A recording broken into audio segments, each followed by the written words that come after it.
जब आईएएस के इंटरव्यू में पूछा गया कि ट्रांसफार्मर एसी मशीन ही क्यों होता है, डीसी क्यों नहीं होता। अगर आप लोग को जवाब पता है तो कमेंट जरूर कीजिएगा और अगर नहीं पता है तो जवाब सुनने के लिए वीडियो को जरूर पूरा देखिएगा। Good afternoon, sir. Good afternoon, please take your seat. Thank you, sir. आप समीक्षा हैं। Yes, sir. समीक्षा, आप हिंदी में बातचीत पसंद करेंगे? Yes, sir.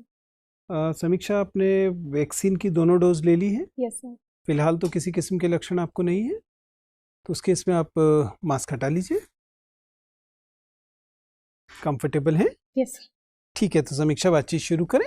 Yes, sir. सबसे पहले तो बिना अपना नाम फिर से दोहराए हुए या अपनी जाति, धर्म, समुदाय, इन सब का कोई भी उल्लेख किए बिना मैं चाहता हूं कि आप अपने बारे में कुछ बताएं।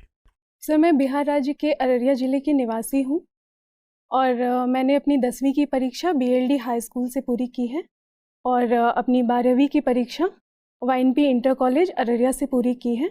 उसके बाद मैंने बीटेक किया है इलेक्ट्रिकल एंड इलेक्ट्रॉनिक्स इंजीनियरिंग से Vidya Vihar institute of technology Purnia से 2017 में, और उसके बाद से मैं सर सिविल सर्विसेज की तैयारी कर रही हूँ।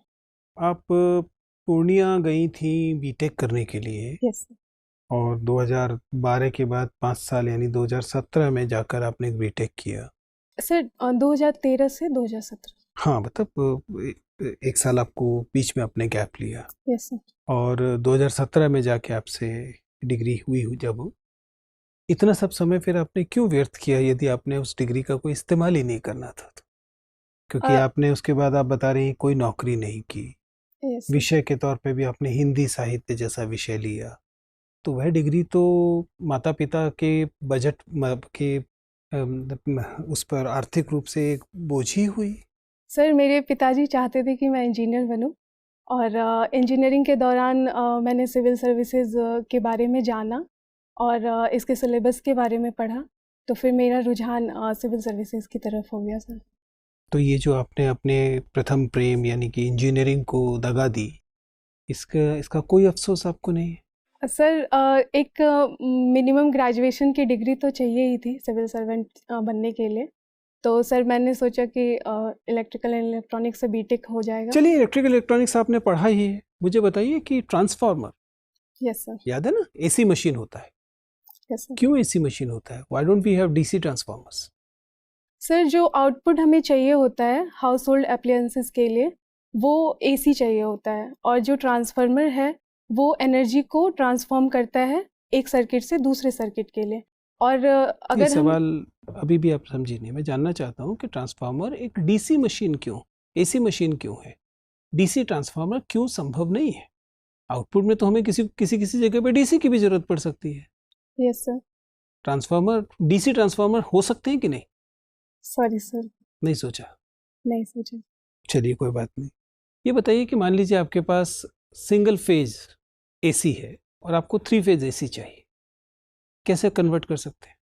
सॉरी सर, इस बारे में इंजीनियरिंग के बारे में बात ना करूं? आप सर पूरी तरह से दगा दे चुकी हैं इस विषय को। नहीं सर। चलिए, हिंदी साहित्य पे बात करते हैं। Okay sir. हिंदी साहित्य में आप सबसे ज्यादा कंफर्टेबल कहाँ से? सर साहित्य से। जाहिर है, साहित्य से। साहित्य की किस विधा से, किस काल से, किस खंड से? सर आदिकाल, भक्तिकाल, छायावाद। सब पढ़ा हुआ है आपने? Yes sir. चलिए, भक्तिकाल पे बात करते हैं। Okay sir. भक्तिकाल के उदय को लेकर एक महत्वपूर्ण विवाद चला है आचार्य शुक्ल और हजारी प्रसाद द्विवेदी के बीच। Yes sir. आचार्य शुक्ल और हजारी प्रसाद द्विवेदी दोनों मानते हैं कि कुछ प्रभाव तो मुस्लिम आक्रमण का रहा है। Yes sir. हजारी प्रसाद द्विवेदी ने कहा कि अगर मुस्लिम आक्रमण न भी हुआ होता तो हिंदी साहित्य का 12 आना वही होता जो आज है। बाकी 4 आना कौन सा है जो मुस्लिम आक्रमण की प्रतिक्रिया में है? सर, जो मुस्लिम आक्रमण के समय ऐसा था कि जो भारतीय लोग थे उन्होंने अपनी संस्कृति को बचाने की कोशिश की थी। मुस्लिम गैर भारतीय लोग थे? सर, जो बाहर से जो आक्रमणकारी आए थे सर, अच्छा, उस समय पे।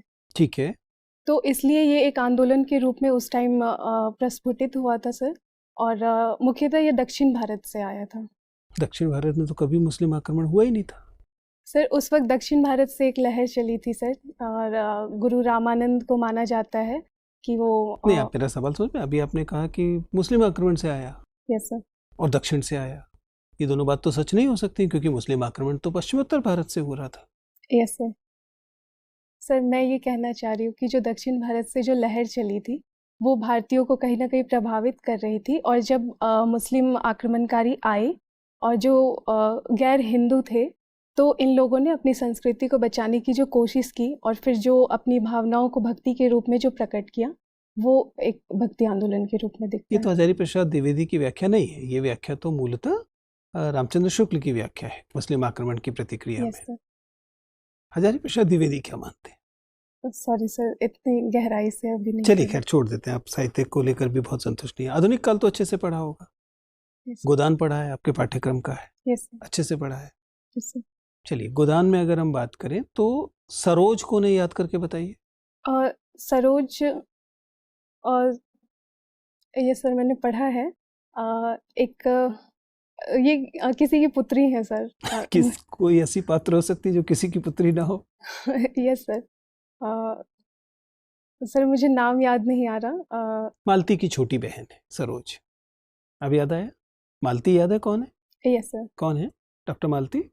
सर मालती जो है डॉक्टर वो, मालती और सरोज दोनों ही स्त्रीवादी पात्र हैं। इन दोनों के स्त्रीवाद में क्या अंतर है? सर जो सरोज है उन्हें बहुत घरेलू रूप में दिखाया गया है, और आप गोविंदी को सरोज मान रही है? नहीं सर। सरोज मालती की छोटी बहन है, कॉलेज में पढ़ती है। Yes sir. याद कीजिए। सरोज और मालती में सर डिफरेंस है। मालती है वो थोड़ी पाश्चात्य सभ्यता की समर्थक नज़र आती है। सरोज भारतीय सभ्यता की समर्थक हैं, लेकिन कहीं ना कहीं उनके पिता के साथ उनका जो अपने स्वेच्छा से वो विवाह करना चाहती, उस बात पर मतभेद नजर आता है। चलिए एक बार देख लीजिएगा, इनके तो पिता है ही नहीं पाठक इस गोदान उपन्यास में। Thank you.